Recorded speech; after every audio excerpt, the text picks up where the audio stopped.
vous y êtes. Un magnifique monument, ce joyau architectural qui raconte l'histoire de Dakar, l'histoire du Sénégal. Alors, nous allons donc revenir, et comme on le disait à l'entame de cette émission, on vous annonçait le docteur Larry Nguemi qui nous parlera aujourd'hui de troubles érectiles. Vous êtes de plus en plus nombreux à nous envoyer des messages, à poser des questions sur pas mal de problèmes liés, oui, à partie génitale. Donc c'est important. C'est la raison pour laquelle le docteur a donc choisi justement de voir dans quelle mesure c'est-à-dire de traiter tous les problèmes qui sont liés à la partie génitale, que ce soit la partie de la femme, que ce soit la partie de l'homme. Visiblement, le sexe c'est la vie, hein, en dehors de l'eau. Si on s'en tient aux nombreux messages que nous recevons. Allez, docteur Larry, bonjour. Bonjour Charles Fils, bonjour à tous ceux qui nous regardent ce matin.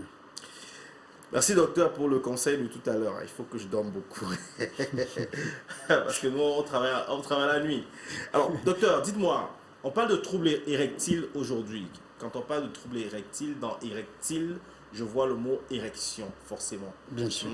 Voilà. Je vais inviter Romuald à être très attentif, comme vous aussi à la maison, parce que forcément, si vous n'avez pas ce problème, peut-être un frère ou un cousin ou un ami peut être sujet à ce problème. Et puis, les conseils que nous donnera aujourd'hui le docteur Larry Nguemi nous seront d'une importance. Alors, docteur, c'est quoi un trouble érectile? Voilà, communément encore appelé impuissance. Voilà, ça il faut le dire. C'est ça. Pour que les gens comprennent. Sexuelle. Voilà, Okay. pour que les gens comprennent bien. Impuissance, dysfonctionnement érectile, voilà. Trouble érectile, ça aussi, ou bien trouble de l'érection, Okay. ça également. Voilà. Donc il s'agit bien évidemment de cette. Vous savez, pour qu'on puisse avoir ce qu'on appelle un bon, c'est-à-dire un rapport sexuel satisfaisant, il faut bien que on ait ou encore qu'on bande bien. Ok, que tous les éléments soient réunis. Voilà, mais surtout qu'il faut qu'on bande bien pour que les gens nous comprennent bien. On bande bien. Voilà, l'effet de bon bander, ça veut dire que que bien en érection. En érection, voilà. Alors pour cela, quand on parle de trouble justement, il peut aussi s'agir d'une insuffisance. Ok. Voilà. Donc notamment c'est cette difficulté là, ou encore impossibilité à pouvoir avoir ou encore maintenir une érection. Dans le cadre justement d'un rapport sexuel satisfaisant. Okay. Voilà la définition justement du trouble. Alors quand vous parlez de maintenir une érection, ça m'amène peut-être à vous poser la question, comment on maintient une érection? C'est combien de temps? 1 seconde, 2 secondes, 10 minutes, 5 minutes, 30 minutes? Ben voilà, là du coup, oui, disons qu'une bonne érection justement, parce que là c'est aussi en fonction, il y a ce facteur d'âge. Okay. Parce qu'aujourd'hui, quelqu'un qui a 65 ans, lui voudrait maintenir une érection à plus de 5 ou 10 minutes ou 20 minutes, contrairement à celui qui a 40 ans ou 20 ans. Donc vraiment, il y a ce facteur-là que je veux d'abord commencer par là. Okay. Plus on prend de l'âge, il faut comprendre que tous les organes, tout, on perd même sa vitalité. Voilà, dans l'aspect même d'énergie, on perd autant de choses. Donc, alors, une bonne érection pour pouvoir bien le maintenir, justement, ça varie en fonction. De la puissance aussi. De la puissance de l'organisme, de tout. Il y a beaucoup de facteurs qui entrent en compte. Parce qu'il y a, c'est vrai qu'il y a des gens qui voudraient prêter l'oreille pour m'entendre parler 1 heure, 2 heures. Voilà. Tu ne leur feras pas plaisir. Je ne leur ferai pas plaisir, justement. Je voulais dire, il y a plusieurs facteurs qui entrent en ligne de compte pour pouvoir maintenir une bonne érection. L'essentiel, c'est d'être bien en érection. Bien sûr. Même si c'est 1 seconde, 2 secondes. Non, déjà, si c'est 1 seconde, ce n'est plus une bonne érection. N'est-ce pas? Voilà. 1 seconde, tac. Avec comment savoir qu'on est sujet, qu'on fait un trouble érectile? Ben voilà, justement, pour les symptômes coureurs, s'il faut dire les signes, c'est comme nous l'avons défini déjà de prime abord, c'est-à-dire cette difficulté-là à pouvoir avoir déjà, c'est-à-dire ce que la verge soit tendue, il y a ça.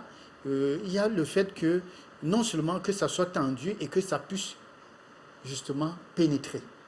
C'est-à-dire la pénétration également. Ça également, ça fait partie des symptômes. Elle peut bien se tendre et n'est pas au moment de pouvoir le faire, justement, pénétrer et que ça se détend. Ça également, voilà des signes qui ne trompent pas. Ou encore, ça peut bien entrer et se détendre à l'intérieur. Et ça, vous le sentez, vous le sentez. Vous sentez que, non mais tiens, qu'est-ce qui m'arrive donc? Voilà, vous comprenez que tout il y a ce facteur Oui. psychologique qui entre en ligne de compte. Oui. Parce que c'est vraiment un sujet, il faut dire que... C'est je peut-être prends- tabou, hein, mais c'est tabou intéressant. encore, voilà. Il faut dire que c'est tabou parce qu'il y a des hommes qui ont de la peine à pouvoir s'exprimer.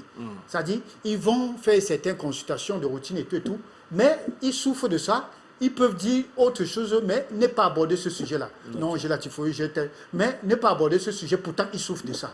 Ok. Et quand bien même, pourtant, ils étaient à l'hôpital. Donc, il faut dire ce matin que c'est un sujet assez... C'est-à-dire qui ne concerne pas seulement l'homme. Ça concerne la femme. Pourquoi? Parce que ça affecte le couple. Ok. Voilà, ça, il faut le dire. Ça concerne même la famille. Hein. Ça, voilà. Parce que quand la femme est fâchée, voilà. c'est toute la maison qui C'est est toute gâtée. la maison qui est gâtée. Ok. Parce qu'elle t'attendait pour un conseil d'administration. Ton BIC n'a pas pu signer les bons documents pour, je ne sais pas trop, l'ouverture d'un projet. Et maintenant, elle est fâchée. Et c'est tout le monde. Ben voilà. Il faut laver l'enfant pour partir à l'école. Et gifle l'enfant pour rien. La blague que l'enfant fait souvent le matin, l'enfant essaye ça, on gifle. Ne m'énerve pas, ne fais pas ma colère, se fait sur toi ce matin. Hein. C'est vrai quand vous entendez parler, là où vous prenez la partie de la femme, le temps que nous puissions évoluer, vous comprenez que moi-même, étant bien évidemment Oui. avocat des femmes, Oui. mais je vais pouvoir tirer sur eux ce matin N'est-ce pas? concernant ce sujet. Alors, qu'est-ce qui peut donc être les causes de tout ça? Voilà, il faut dire que les causes, nous avons plusieurs, c'est toute une liste, hein. Ça il faut le dire, mais je veux parler des causes, c'est-à-dire vraiment majeures là. Je voudrais commencer par un défaut, l'anomalie des vaisseaux ou encore des nerfs Ok. qui favorisent justement l'érection. Ok. Ça également par voie. Il faut dire qu'il y a d'abord aussi un facteur génétique. Ok. Ça veut dire que ça peut commencer dès le bas âge. Le bas âge. Ça, il faut déjà le comprendre. Donc, ce facteur génétique, un problème d'ADN Ok. également peut être sujet. Il faut dire qu'il y a comme cause également des pathologies. Ça, je m'adresse seulement à tous ceux-là qui sont déjà malades. Ok. Et quand bien même ils sont malades, ils vous disent, docteur, j'ai un problème. Ok. Certains qui ont le courage de parler, ils Oui. disent, docteur, j'ai un Docteur, problème. il veut te voir en aparté. Voilà, j'ai beaucoup constaté justement que c'est des personnes à un âge avancé Ok. qui disent que, docteur, j'ai un problème. J'ai mon machin là qui ne... Voilà. Alors, et quand vous posez la question, papa, votre problème, en dehors de ça, vous avez quelle pathologie et tout et tout. Voilà, du coup, il dit, je suis hypertendu, je suis diabétique. Ah, et là, je dis, je regarde le papa. Ok. Alors, je dis, papa, Les antécédents, vos antécédents, voilà le problème. le problème. Vous voyez, vous avez directement regardé là où vous êtes tombé, vous n'avez pas regardé ce qui ce a qui vous a causé. renversé. Voilà. Ok. Papa, c'est votre problème. Alors, ça pourrait donc être un problème pathologique, Ok. c'est-à-dire un problème hyperthyroïdien, ça peut être le diabète, ça peut être l'hypertension, ça peut être l'obésité, il y a plusieurs. Ok. Ça peut être les médicaments même que vous prenez. Voilà, ça peut être l'excès de graisse, c'est-à-dire le cholestérol. Il y a tellement, ça peut être la malbouffe, autant de choses. Ça peut être le stress, merci Roméo. Ce facteur psychologique, ça peut être l'anxiété, ça peut être le fait que vous travaillez, on ne vous paye pas. Et du coup, autant de choses. Donc, vous comprenez, il y en a toute une liste. Voilà pourquoi je voudrais dire Le que... manque de salaire trouve Bien l'érection. Mais mon Dieu, c'est pas possible. Ça fixe, si Non, c'est je chez moi, posais juste ça la vous- question. Mais je vous dis le manque. Mais vous avez dit quelque chose tout à l'heure, la famille. Le manque de salaire affecte toute une famille, ça le fixe. Le fait que vous ne percevez pas votre salaire et que madame, la fin du mois, attendait de l'argent et que vous arrivez, elle peut déjà, elle ne vous croit même parfois pas. Bien même quand vous arrivez à convaincre, elle vous... Mais vous voyez, ça affecte. Tout à l'heure, vous avez parlé de... Et quand madame dit, mais vous dites, non, on ne m'a pas payé. Madame est affectée. Et du coup, elle va se mettre justement à gifler sur le bébé. Et comme vous avez dit tout à l'heure, donc, chaque fille, ça m'étonne que vous me posez la question. Je dis, alors, je suis un... le stress, c'est-à-dire le manque de salaire, le stress professionnel, même l'excès de travail et tout, le surménage, tout ça également peuvent affecter, c'est-à-dire le problème érectile. Ça, il faut le comprendre. Alors, est-ce que l'alcool aussi peut avoir une influence? Ah ben ou alors, voilà, la question c'est justement, c'est vrai que si on s'arrêtait là, les gens, on aurait dit ce Surtout matin la que mais bière, tiens, hein. voilà, les gens auront dit ce matin que mais tiens, ah, ce monsieur n'a pas parlé de la bière aujourd'hui. Ça, je voudrais dire l'ennemi numéro un. Ça, il faut le dire, pour des personnes déjà à risque. Parce que quand on demande qu'il faut s'hydrater, vous comprenez, Charles Fils, les gens confondent le fait de pouvoir s'hydrater avec le fait de boire la bière. Quand on demande de s'hydrater, on parle de l'eau. On parle de l'eau, pas du jus. Mais je voudrais dire que la bière ici Seulement. fait le contraire Oui. de l'hydratation. Ça vous déshydrate. L'organisme, ça va jusqu'à baisser le volume du sang, entraîner une baisse du volume de sang. Ça, vraiment, il faut le comprendre. Je n'ai rien contre les producteurs ou bien je ne sais pas quoi, c'est pas parce que je ne bois pas, mais il y a lieu de le dire. J'ai l'habitude de dire que je donne la main. D'ailleurs, eux-mêmes ils le disent, hein, c'est mentionné parfois sur je tends la les main étiquettes. à la société de cigarettes qui a bien écrit sur le paquet, ça tue et tout, et tout. J'aurais souhaité que d'autres industries également, quand bien même, écrivent aussi pour dire que la bière ou encore l'alcool. Voilà, ça c'est important. Je crois que c'est souvent mentionné. Hein. Voilà. L'excès nuit, moins de 18, moins de 16. Super. Il se pourrait que ce n'est pas bien mentionné. Parce que certains n'arrivent pas à ceux qui portent les verres. Non, ceux qui boivent ne lisent pas ça. Voilà. Ils lisent seulement la marque. Est-ce que c'est ça la base? J'étais demandé la bière ici. Ils lisent seulement la marque. Alors, donc il faut dire que l'alcool, justement, va entraîner des troubles, non seulement au niveau de la circulation, alors justement, qui va influer justement sur des problèmes érectiles. Ça, il faut le savoir. Ok. Alors, comment est-ce que les troubles érectiles sont diagnostiqués? Voilà, la question est bien posée. Pourquoi est-ce que nous devrons, je voudrais m'attarder là-dessus, c'est juste pour interpeller ces personnes-là qui ont ces problèmes et qui courent chez les charlatans. Ou encore, je ne sais comment les appeler. Nos amis de Dakar. Et voilà, nos amis de Dakar ou bien de l'autre côté. Alors, justement, il y a ce problème-là qui se pose. Il faudra déjà que c'est-à-dire que vous vous exprimez. En ce qui concerne que vous vivez la chose, ça c'est important. Et de deux, à l'issue de ça, de cette communication-là, le médecin, le spécialiste va pouvoir justement passer au détail de certains éléments. Est-ce que vous prenez des médicaments?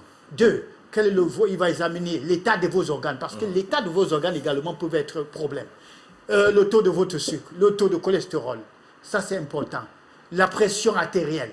Et on va prendre les paramètres. Donc ça, ces éléments-là permettent justement de pouvoir diagnostiquer. Au lieu de vous retrouver quelque part, non, ça ne se lève pas. Du coup, on prépare une solution là et qu'on vous montre directement. Et quand bien même vous allez, vous vous rendez compte que c'est la même chose. Ça donne l'impression le premier jour. Pourquoi? Parce que justement, l'organisme reçoit quelque chose d'étranger. C'est tout à fait normal que ça réagisse. Après, demain, vous buvez, même vous pouvez boire même 10 litres, ça ne fait plus rien. Pourquoi? Parce que la cause n'a pas été décelée. Voilà. Mais est-ce que ça se soigne alors, docteur? Oui, bien sûr. Ça va dépendre justement de la cause. Ça, il faut le comprendre. Si c'est un problème de diabète, si c'est un problème d'hypertension, il faudra bien qu'on régule. Il faut réguler son taux de tension. Mais si encore le diabète ou encore certaines pathologies devront faire, notamment les syndromes métaboliques, c'est-à-dire les effets rebonds, aujourd'hui vous avez 3 grammes, demain ça descend à 1, après 4, ainsi de suite. Ça, c'est pas bon. L'hypertension également. C'est-à-dire si ça doit monter à 17, 12, 13, ça, c'est pas bon. Quand vous avez une valeur assez stable, ça également, là en dessous, là, votre bas se porte bien. Mais quand ça aussi là, ça c'est très dangereux.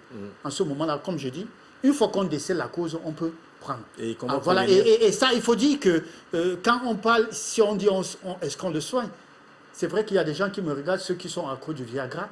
Ça, c'est pas le traitement de trouble érectile. Le fait de prendre du Viagra. Excusez-moi.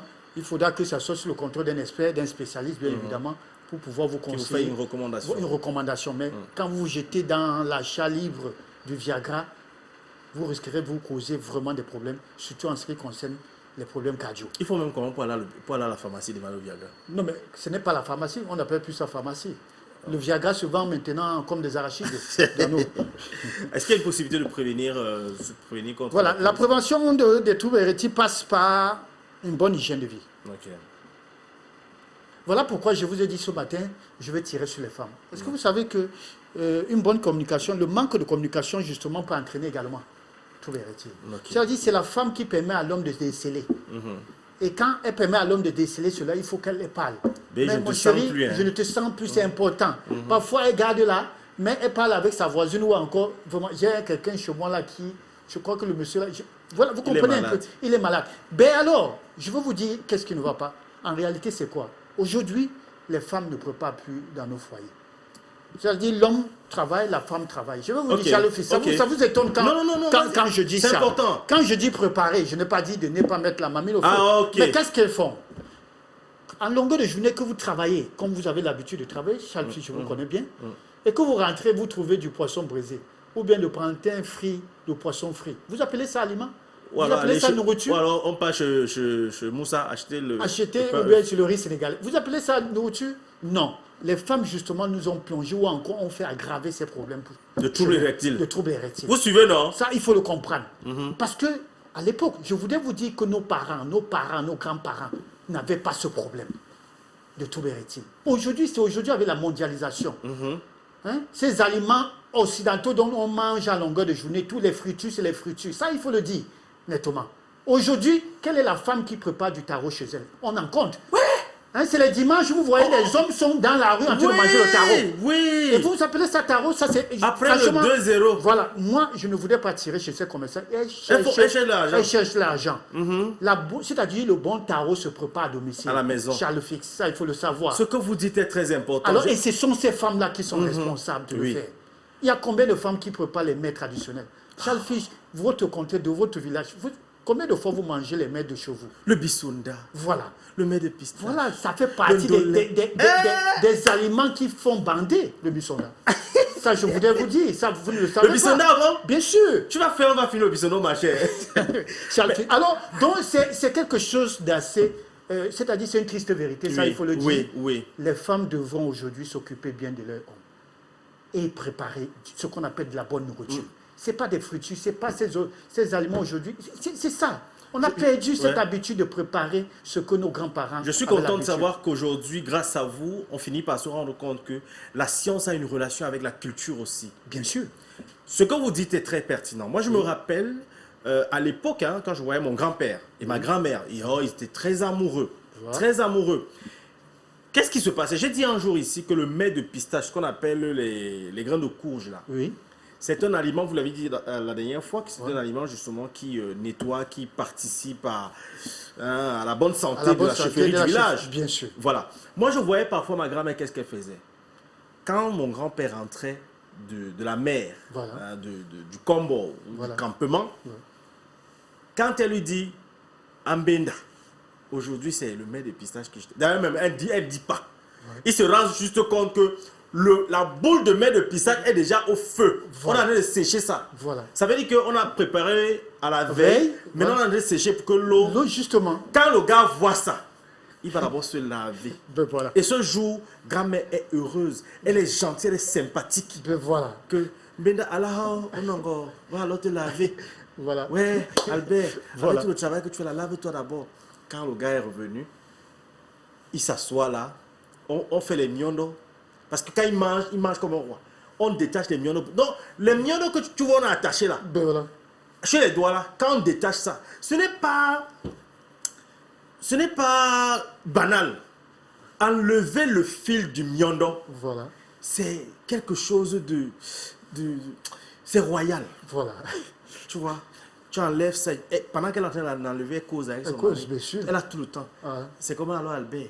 C'était comment là-bas en brousse? Hein? Le crocodile là t'a encore dérangé. Tu as fait comment? Le poisson là s'en sort plus. Elle enlève, elle détache. Lui aussi il prend du temps. Il prend du temps. Frida, vraiment, non, ça va aller. Nos petits-fils là, j'aime quand ils sont là. On a mis le pistache. Quand ils ont fini de manger, ah oui, ça... ce jour on dort tôt. Tu entends allez dormir. 18h. Le matin. La maman, elle chante toutes les... Et l'ongui, voilà. C'est ça. Voilà. Il y a combien de ménages aujourd'hui dont on vit la chose? Ça, il faut le dire, Charles Fix. Voilà, grâce à vous, je crois que... autant de choses. Oui. Voilà comment est-ce qu'on devrait justement corriger. Voilà comment est-ce qu'on devrait prévenir. Oui. En passant par une bonne alimentation. Et c'est un problème. Parce par les mets de chez nous. Peut-être pour ne pas sortir du débat, hein, parce qu'on parle de science, on parle de troubles érectiles ce matin. Voilà. On va dire que les mamans qui envoient leurs filles en mariage ont préparé des femmes et non des épouses. Justement. Elles ont préparé des femmes et non des épouses. Et ça, je crois que pour résoudre le problème érectile, il faut avoir une véritable communication avec son mari. Oui. Alors, mais docteur, puisqu'on disait tantôt que trouble érectile, ça crée des problèmes dans la famille, mais est-ce que les troubles érectiles peuvent avoir une relation avec l'infertilité? Bien sûr, bien évidemment.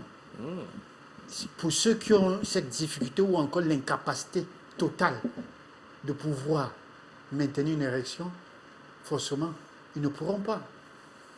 Ils ne pourront pas. Parce qu'il faut déjà y atteindre, il faut justement y entrer pour pouvoir non seulement éjaculer. Ok. Et ce que je voudrais vous dire, la dernière fois, nous avons parlé de l'éjaculation précoce. Il y a des gens qui vivent les deux. Hein. Ça, il faut le savoir. Ok. Parce qu'il faut dire que l'éjaculation précoce, justement, provoque le trouble érectile. Ok. Ça, il faut le comprendre. Ok, Donc, donc. on pourrait parler justement aussi de l'infertilité. Ok. Voilà. Donc, l'éjaculation précoce et trouble érectile, ça va de pair? Il faut dire que c'est déjà deux choses C'est différentes. deux choses différentes. L'éjaculation précoce, c'est le fait justement de jouir vite, en un seul mot. Ok. Hein? Pas l'érection. Voilà. Et l'érection, lui, maintenant, c'est cette difficulté à pouvoir maintenir ou encore avoir l'érection. C'est la première étape avant l'éjaculation. Ben voilà. Vous comprenez? C'est vrai qu'il y a certains, bien même, quand ils ont des troubles, dans des caresses, dans des câlins, chaque fils qui peut se retrouver en train de jouir sans avoir pénétré la femme. Ok. Ça, il y en a. Ok. Alors, tout ça, justement, ça fait partie de ce qu'on appelle, justement, trouble sexuel. Alors, docteur, on va faire quelque chose ce matin, hein, parce qu'on est pris par le temps. Oui. On va d'abord prendre la page pub et puis on va se retrouver juste derrière pour la fin de cette rubrique. C'est important, si vous le permettez. Hein, la réalisation nous le permet. On va prendre la page pub et puis juste derrière, on va continuer parce qu'on a encore quelques petits éléments à énumérer dans le cadre de cette rubrique, dans le cadre de la rubrique santé où on parle aujourd'hui de troubles érectiles. On va parce qu'il ne faut pas qu'on se tape sur les doigts par le service commercial. On prend la page pub et juste derrière, on va continuer cette émission.